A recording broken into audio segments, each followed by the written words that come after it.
কি? হেডিংটা হচ্ছে পাকা গুটি কাঁচা করে খেলা। পাকা গুটি কাঁচা করে খেলা। লুডো খেলেছে? খেলেছে?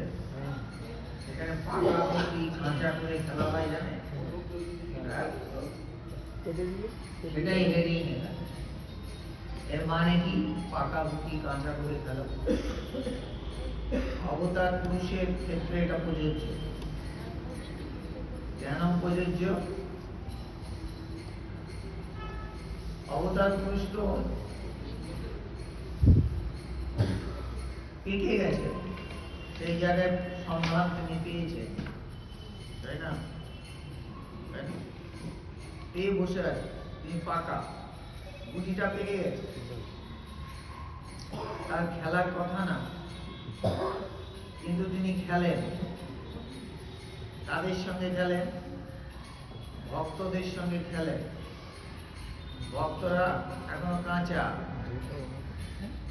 সেই কাঁচা গুটির সঙ্গে তিনিও খেলেন কাঁচা হয়ে, যেন মনে হয় তিনিও কাঁচা, যেন মনে হয় তিনিও কাঁচা গুটি। যখন অবতার পুরুষ কথা বলেন তখন সাধারণ মানুষের মতোই কথা বলে, সাধারণ মানুষের মতো করেই কথা বলে। যখন কৃষ্ণ তার বন্ধুদের সঙ্গে খেলা করছেন তখন সখা হিসাবেই খেলা করছেন, ভগবান হিসাবে খেলা করছেন না। কি একদম সখা, তাকে দেখে বোঝা যাবে না যে তিনি ভগবান। আর যদি সবাই বুঝেই ফেলে তিনি ভগবান, তাহলে খেলাটা হবে না। পাকা গুটি কাঁচা করে খেয়েছে। আবার যখন ঠাকুর রামকৃষ্ণদেব কথা বলছেন ভক্তদের সঙ্গে, তখন তিনি এমন ভাবে কথা বলছেন যে তিনি একজন সাধারণ মানুষ, তাই না? তিনি সাধারণ মানুষ না, তার অসাধারণত্বই তার সাধারণত্বই তার অসাধারণ, তাই না? অসাধারণ হয়ে তিনি সাধারণ হয়ে আছেন, তাই না? এই যে সাধারণ হয়ে আছে এটাই তার অসাধারণ, তাই না? একই রকম ভাবে আমাদের গুরুদেব যখন এসেছিলেন পৃথিবীতে, তিনি এমন ভাবে চলতেন, ফিরতেন, কথা বলতেন, ভক্তদের সঙ্গে মিশতেন, মনে হতো যে আমাদের মতোই আছে। তিনি যদি হাতটা না বাড়িয়ে দেন তারা ভক্তরা তাকে ধরতে পারবে না। একটা হচ্ছে নিত্য আর হচ্ছে লীলা। তিনি যদি সর্বসময় নিত্যে অবস্থান করেন, তিনি যদি ভক্তদের সঙ্গে লীলা না করেন, তিনি যদি হাতটা না বাড়িয়ে দেন, তাহলে ভক্তরা তাকে ছুঁতে পারবে না, ধরতে পারবে না, কথা বলতে পারবে না, তার সঙ্গে নাচতে পারবে না। আমরা একটা গল্প পড়েছিলাম, আপনারা পড়েছেন কিনা জানি না, ইংরাজিতে the selfish giant. The selfish giant, তার একটা বাগান ছিল, সেই বাগানে সুন্দর সুন্দর ফুল গাছ ছিল, সেই বাগানে সুন্দর সুন্দর গাছ ছিল। তারটাকে আসলে ছেড়ে দিয়ে বসতে হবে। এইবার বাচ্চারা এসে সেই বাগানে খেলা করত, কিন্তু দৈত্য ছিল ওই বাগানের যে মালিক, দৈত্য সেলফিশ জায়ান্ট, সে এটাকে সহ্য করতে পারত না, পছন্দ করত না। সে একটা নোটিশ টানিয়ে দিল, trespassers will be prosecuted. Trespassers prosecuted না, trespassers are prohibited. Prohibited মানে প্রবেশ নিষিদ্ধ। Trespassers মানে হচ্ছে অনধিকার, যাদের অধিকার নেই, trespassers will be prohibited, মানে যারা অনধিকার প্রবেশকারী তারা এখানে ঢুকতে পারবে না, এই বাগানে ঢুকতে পারবে না। তো বাচ্চারা আর ঢুকতে পারছে না, গাছে গাছে ফুল হতো আর ফুল হয় না, বাগানে আর ফুল হয় না, ফল হয় না, গাছ শুকিয়ে যাচ্ছে, শিলাবৃষ্টি হচ্ছে, এরকম শুরু হয়ে গেল। কিন্তু যখন বাচ্চাগুলো খেলা করতো, গাছগুলো নুয়ে পড়তো, এসব মনে আছে আপনাদের? নুয়ে পড়তো যাতে ওই গাছে তারা উঠতে পারে, হ্যাঁ, যাতে ওই গাছে তারা উঠতে পারে। অবতার পুরুষ হতো। এমনিতে তাকে তিনি যদি নিজের স্বরূপে থাকেন সর্বসময়, তুমি তাকে ছুঁতেও পারবে না, ধরতেও পারবে না, বুঝতেও পারবে না। তিনি কি করেন? নিচু হন, নিচু হন। কার জন্য? ভক্তের জন্য, যাতে ভক্ত তাকে ছুঁতে পারে, তার সঙ্গে খেলা করতে পারে, তার সঙ্গে কথা বলতে পারে, তার সঙ্গে লীলা করতে পারে, তার অভাব অভিযোগের কথা বলতে পারে। এই জন্য তিনি নিচু হয়ে যান। বোঝা গেল কি বোঝা গেল? হ্যাঁ, তার মানে কি এই যে তিনি আমাদের মতো? মাছগুলো যখন জলের উপর চাঁদের রিফ্লেকশন হয়, চাঁদের আলো যখন জলের উপরে এসে পড়ে, তখন মনে হয় জলের মধ্যেই চাঁদটা রয়েছে, তাই না? মাছগুলো তার সঙ্গে খেলা করে, চাঁদের সঙ্গে খেলা করে, ভাবে এই তো চাঁদ, তার সঙ্গে আমরা খেলছি, তাই না? তারপরে যেই আসল চাঁদ মেঘ দিয়ে ঢেকে যায়, তখন তোমার দেখা নাই রে, তোমার দেখা নাই। হ্যাঁ, এও তাই। যখন অবতার পুরুষ খেলা করে, ভক্তের সঙ্গে খেলা করে, এই তো ছুঁয়ে ফেলেছি, এই তো তিনি। যখন তিনি আমার স্বরূপে, নিজেকে স্বরূপে রেখে দেন, স্বরূপস্থ হয়ে যান, নিজের জায়গায় চলে যান, তখন তিনি ধরা ছোঁয়ার বাইরে। যখন খেলছেন, তখন পাকা গুটি কাঁচা করে খেলেন। বোঝা গেল কথাটা? নাকি শোনা গেল? শোনা গেল, বোঝা কোথায় যাবে? অবতার পুরুষের সঙ্গ করলে তো, তাই না? পাকা গুটি কাঁচা করে খেলা। আজ একটু বেদান্ত নিয়ে আলোচনা করি। আমার গুরুদেব স্বামী পবিত্রানন্দজির লেখা একটা প্রবন্ধ আছে, চিন্তাধারার ক্রম বিকাশ। সত্য কিংবা আত্মা কিংবা ব্রহ্মে কোনো ভেদ নেই, ভালো করে শুনবে ও বুঝবে। সমাজদার কে লিয়ে ইশারা ই কাফি হ্যায়। আমি চাই সমজদার হও, বেশি শুনবার দরকার নেই। নয়নে তার যায় গো চেনা, সে তো কয়েক জানা। বলছে কি না? আর আমিও তো তার চোখের দিকে তাকিয়ে ঠিকই বুঝেছি যে এই পথের প্রতীক, যে এই পথের প্রতীক, তার চোখের দিকে তাকিয়ে বোঝা যায় যে সে এই পথের প্রতীক। এই কথামৃত লিখেছেন মহেন্দ্র গুপ্ত, লিখেছেন না মহেন্দ্র গুপ্ত? তার চোখটা কিরকম ছিল দেখেছো? পাখি তা ডিম পাড়ে, পেয়ে তারপরে বসে তা দেয়। হ্যাঁ, যখন তাটা দেয়, তখন তার পুরো মনটা থাকে ওই ডিমের উপর। কিন্তু তাকিয়ে আছে কিন্তু অন্যদিকে, সামনে তাকিয়ে আছে, মনটা কোথায়? ডিমের উপর। হ্যাঁ, তাই না? হ্যাঁ, ঈশ্বর যারা ঈশ্বরকে নিয়ে থাকে, তারা জগৎ ব্যবহার করছে ঠিকই, জগৎ ব্যবহার করতে হয় তাই করে, পুরো মনটা থাকে ঈশ্বরের উপর। বোঝা গেল কি বোঝা গেল? তারা কয়েকজন, সেখানে বলছে নয়নে তার যায় গো চেনা, সে তো দুই একজন বা কয়েকজন, হাতে গুনে বলে দেওয়া যায় কয়েকজন। তাদের চোখ দেখলে বোঝা যায় তারা এই জগতে নেই, তারা একমাত্র ঈশ্বরকে নিয়েই আছে, সর্বক্ষণ ঈশ্বরময় হয়ে আছে। সে তো কয়েকজন, তাই না? কয়েকজন। চিন্তাধারার ক্রম বিকাশ। এই চিন্তাধারার ক্রম বিকাশ মানে কি? ঈশ্বরের কোনো ক্রম বিকাশ হয় না, সত্যের কোনো ক্রম বিকাশ হয় না। সত্য ফিক্সড, সত্য বা ঈশ্বর এক, তিনি একটা জায়গায় স্থির হয়ে আছে। কিসের ক্রম বিকাশ হয়, কিসের ডেভেলপমেন্ট হয়, কিসের উন্নতি হয়? সত্য সম্পর্কে, ঈশ্বর সম্পর্কে আমাদের যে ধারণা, সেই ধারণাটা ধীরে ধীরে স্বচ্ছ হয়।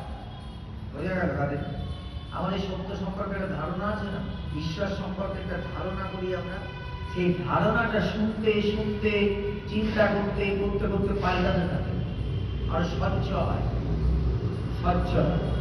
যেমন উনুন থেকে যখন ধোঁয়া বেরোয়, দেখবেন প্রথমে কালো ধোঁয়া বেরোয়, হ্যাঁ, তারপরে আস্তে আস্তে আস্তে ছোটবেলায় দেখেছি মা উনুনে আওয়াজ দিত আগ জ্বালিয়ে, তখন এত গ্যাস ট্যাস ছিল, তাই না? উনুন ধরে তোমার কালো ধোঁয়া উঠতো, সারা ঘরটা ধোঁয়া ধোঁয়া ধোঁয়া, রান্নাঘরটা ধোঁয়া হয়ে ভালো লাগতো। একটু পরে রুটি হবে,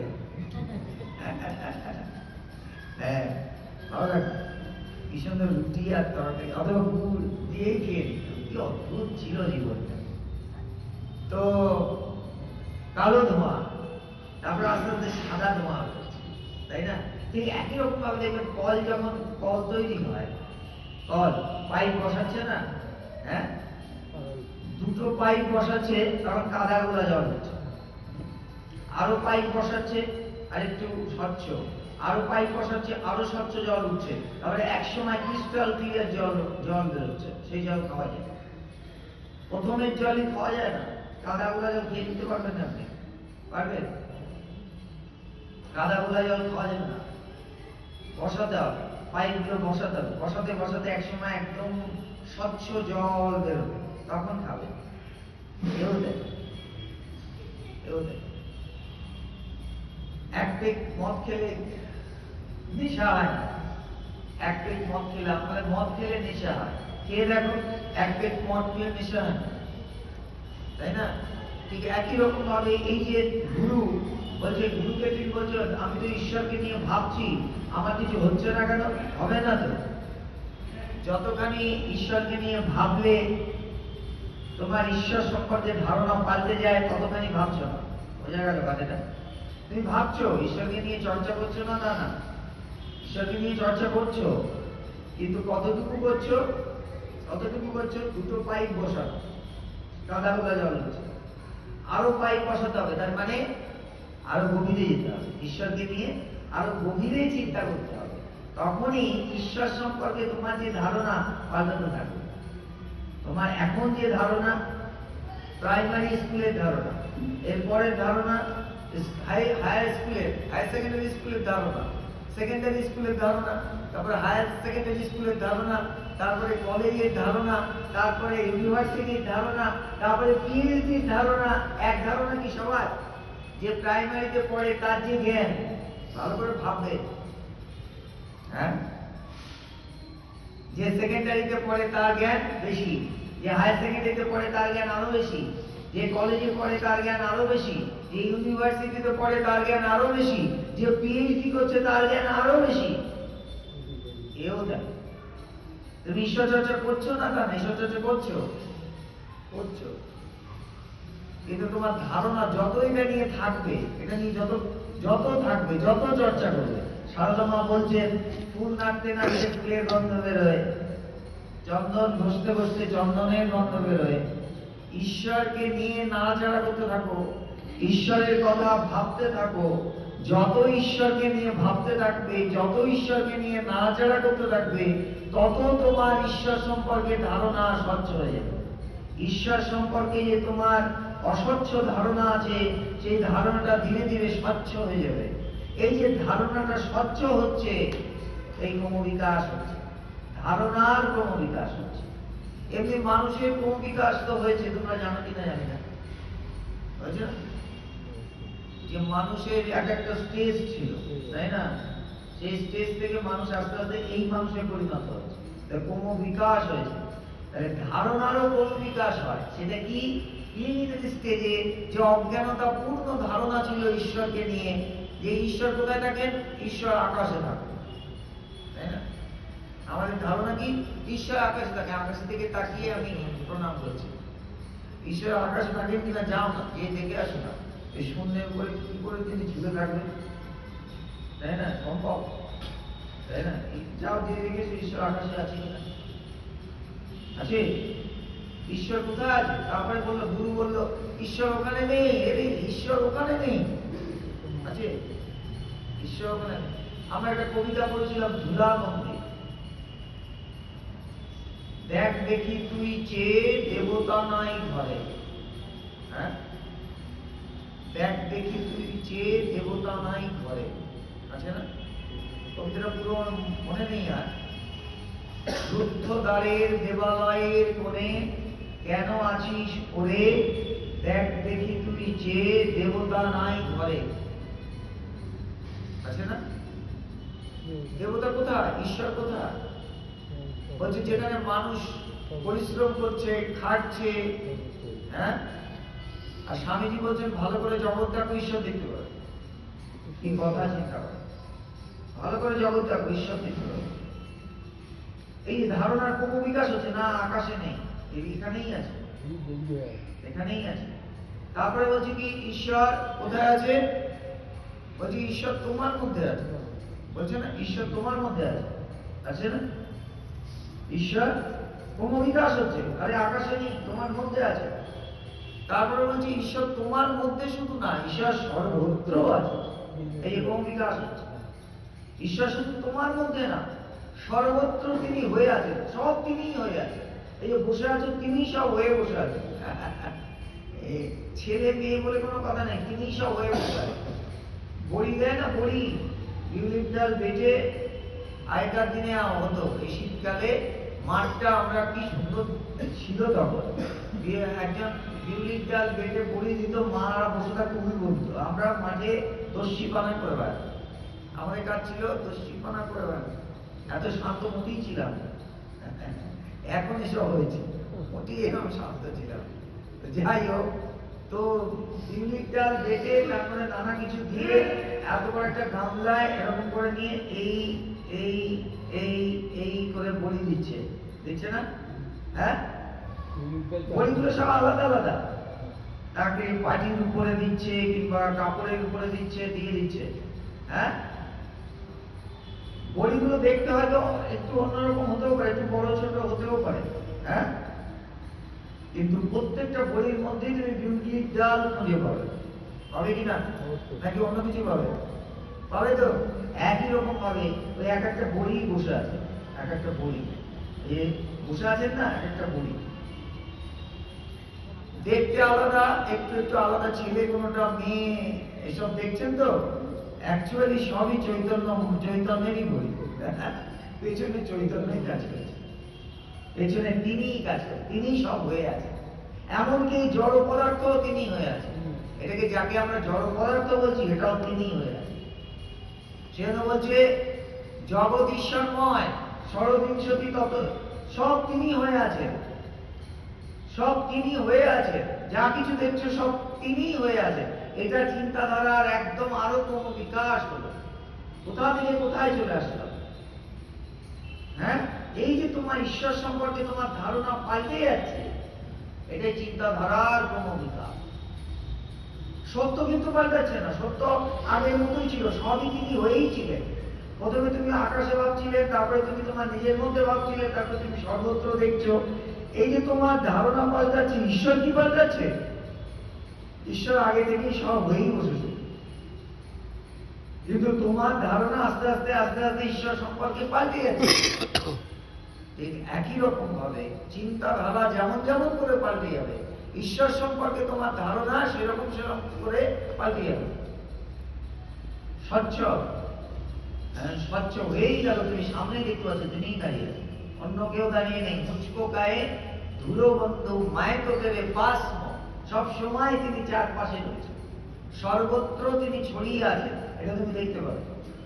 তোমার আলাদা কিছু, আমি আলাদা তুমি আলাদা কিছু দেখতে পাবে না। আমিও যে, তুমিও সে, আমিও যে, সর্বম সর্বম খল্লিদম ব্রহ্ম, সেই একই ব্রহ্ম, একই চৈতন্য, একই কনসাসনেস, একই ঈশ্বর, সর্বত্র তিনি হয়ে আছেন। ইট কাঠ পাথর থেকে মানুষ প্রাণী সব তিনি হয়ে আছেন। এটা হচ্ছে আলটিমেট চিন্তাধারার ক্রম বিকাশ। সত্যের, আত্মার বা ব্রহ্মের বা ভগবানের ক্রম বিকাশ হয় না। সুতরাং আমরা যে চিন্তা করছি, সে চিন্তা প্রত্যেকটি ঠিক আছে, man is marching from truth to truth, not from error to truth. আমরা কম সত্যকে জানি, সেই সত্য থেকে আরো বেশি সত্যের দিকে যাত্রা করছি এবং আমাদের ক্রমবিকাশ হচ্ছে, চিন্তাধারা ধীরে ধীরে ঈশ্বর সম্পর্কে পাল্টে যাচ্ছে। মানুষ সত্য থেকে সত্যে যায়, লেসার ট্রুথ থেকে হায়ার ট্রুথ। আমাদের যে চিন্তা ছিল ঈশ্বর সম্পর্কে, সেটা পাল্টে গিয়ে আরো হায়ার ট্রুথ, আরো উচ্চ সত্যের দিকে আমরা যাচ্ছি। এই সত্যটা কি?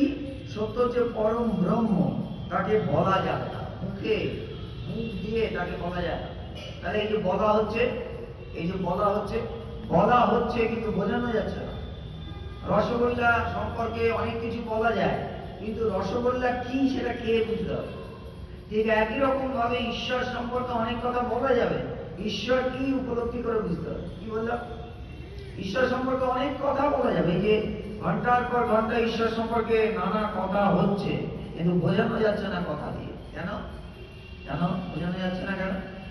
যার পেট ব্যথা হয় না, সেই বোঝে পেট ব্যথাটা কি, যার হয়নি সে বোঝে না।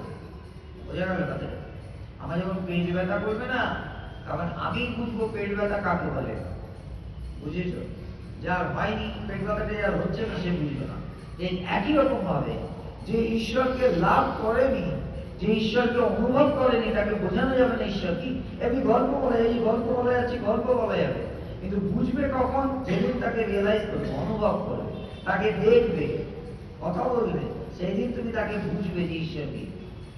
সেটা বলছে কি, সত্যটা কি তাকে মুখে বলা যাবে না, তিনি উচ্ছিষ্ট হননি। এই যে মুখে বলা যাচ্ছে না, যা মুখে বলা যায় তা উচ্ছিষ্ট হয়। যেহেতু ঈশ্বরকে মুখে বোঝানো যায় না ঈশ্বর কি, ঈশ্বর উচ্ছিষ্ট হয়। উচ্ছিষ্ট এঁটো হয়, উচ্ছিষ্ট মানে এঁটো হয়নি। যতটুকু বলা যাবে তার সত্যের ক্রমবিকাশের কথা, শুধু সেই পরম সত্য বা চরম সত্যকে বলা যাবে না। বোঝা গেল? সেই সত্যকে নির্দেশ করা যাবে, কিন্তু সত্যটা কি বোঝানো যাবে না। কেন? যতক্ষণ না তুমি নিজে উপলব্ধি করবে, রিয়েলাইজ করবে, ততক্ষণ তাকে বোঝানো যাবে না। দ্বৈত বিশিষ্ট, অদ্বৈত অদ্বৈত, দ্বৈত মানে আমি তুমি, বিশিষ্ট অদ্বৈত মানে আমি তোমার অংশ, অদ্বৈত হচ্ছে আমি তুমি। এখানে অদ্বৈতে ব্যবধান রয়ে যায়নি, আমি তুমি মানে আমি রয়ে গেলাম। এখানে রামচন্দ্র হনুমানকে জিজ্ঞাসা করছেন, তুমি আমাকে কিভাবে দেখো? তুমি যে আমাকে দেখো, কিভাবে দেখো? তার উত্তরে হনুমান উত্তর দিচ্ছেন, দেখো ভক্ত কি উত্তর দিচ্ছেন, দেখো বলছেন, দেখো যুগে যুগে ভক্তরা ভগবানকে কিভাবে প্রকাশ করেছে। দেখো বলছে, আমি যখন দ্বৈতবাদের মধ্যে থাকি, তখন আমি দেখি তুমি ভগবান, আমি ভক্ত, আমি তোমার দাস, এই দ্বৈতবাদে। যখন আমি বিশিষ্ট অদ্বৈতবাদে থাকি, এই ভাবের মধ্যে থাকি, তখন আমি দেখি যে তুমি ভগবান, আমি তার অংশ। তুমি আর আমি আলাদা না, তুমি ভগবান, আমি তোমার অংশ। এটা হচ্ছে বিশিষ্ট অদ্বৈতবাদ। যেমন ধরুন এই শরীরটা, এই গোটা শরীর, এই গোটা শরীরের মধ্যে হাত পা, হাতটা কি শরীরের একটা অংশ, সেরকম ভক্ত কি, ভক্ত হচ্ছে ভগবানের অংশ। এটা হচ্ছে বিশিষ্ট অদ্বৈত।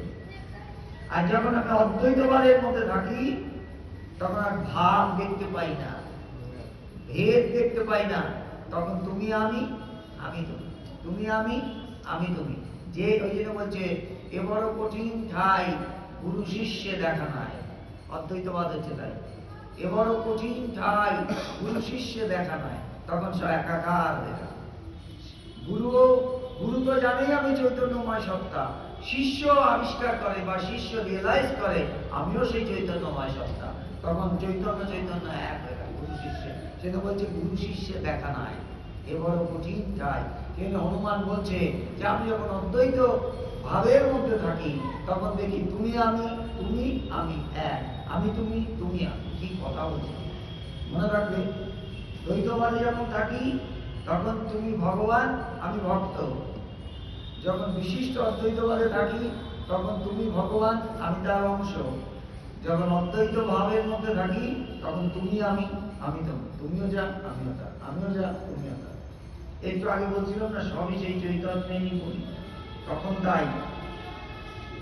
এখানে অদ্বৈতে ব্যবধান রয়ে যায়নি, আমি আমি তুমি, মানে আমি রয়ে গেলাম, আমি আর তুমি এক, এক হয়ে গেল।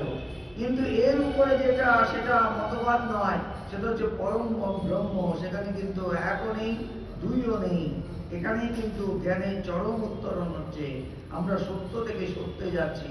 আমরা যেমন ছোটবেলা গুলি খেলতাম, তখন সেটা সত্য ছিল, এখন নেই। সেই জন্য যারা এই চর্চা শুরু করেছে তারা বলছে ব্রহ্ম সত্য, জগৎ মিথ্যা, এভাবে শেখানো হচ্ছে। যখন আরো উচ্চ অবস্থায় গিয়ে উপনীত হচ্ছে, সে তখন বলছে ব্রহ্ম সত্য, সব সত্য। একটু আগে বলছিলাম সব তিনি হয়েছে। প্রথমে আমরা কি দেখলাম? প্রথমে আমি দেখলাম যে আমার মধ্যে ঈশ্বর আছে। তারপরে আমি দেখলাম শুধু আমার মধ্যে ঈশ্বর আছে না, সবই তিনি হয়ে আছেন। শুধু আমার মধ্যে না, সবার মধ্যেই তিনি আছেন, বা সবই তিনি হয়ে আছেন। এই যে চিন্তাধারা ক্রম বিকাশ হয়ে গেল, পাল্টে গেল, ধারণা পাল্টে গেল। মানে আমি আর বলবো না, আমি আর বলতে পারবো না এই জগতে ব্রহ্ম হতে অনুপরমাণু সবই সেই, পুরোটাই তিনি। এই যে পুরোটাই তিনি, এমন কিছু নেই যা তিনি ছাড়া, এমন কিছু নেই যা তিনি ছাড়া। তিনি ছাড়া এমন কিছু হতেই পারে না, তাকে বাদ দিয়ে কিছু হতেই পারে না, হতেই পারে না, পুরোটাই তিনি। আমি যেমন ধরো বেল, একটা বেল, বেলকে বাজার থেকে কিনে নিয়ে আসলে, নিয়ে এসে বেলটাকে খাওয়া শুরু করো, হ্যাঁ খাওয়া শুরু করো, ভাঙো বেলটাকে, ভাঙো না, তার শ্বাসটাকে খাও, তাই না? শ্বাসটাকে, আঠাটা খাও না, বিচিটা খাও না, আঁশটা খাও না, শ্বাসটা খাও, আঁশটা খাও না, শ্বাসটা খাও, হ্যাঁ খোলটাও খাও না, শুধু শুধু শ্বাসটা খাও, ওইটাকে বলো বেল, তাই না? আর বাকি যেগুলো ফেলে দিলে ওগুলো কি? ওটা বেল না, বেল না। বেল গাছকে ওগুলোকে বাদ দিয়ে বেল তৈরি করেছে। খাওয়ার সময় শ্বাসই খেতে হবে, কিন্তু বলার সময় পুরোটাই বেল বলতে হবে। ঈশ্বরতা, ঈশ্বরতা। ঈশ্বর কি?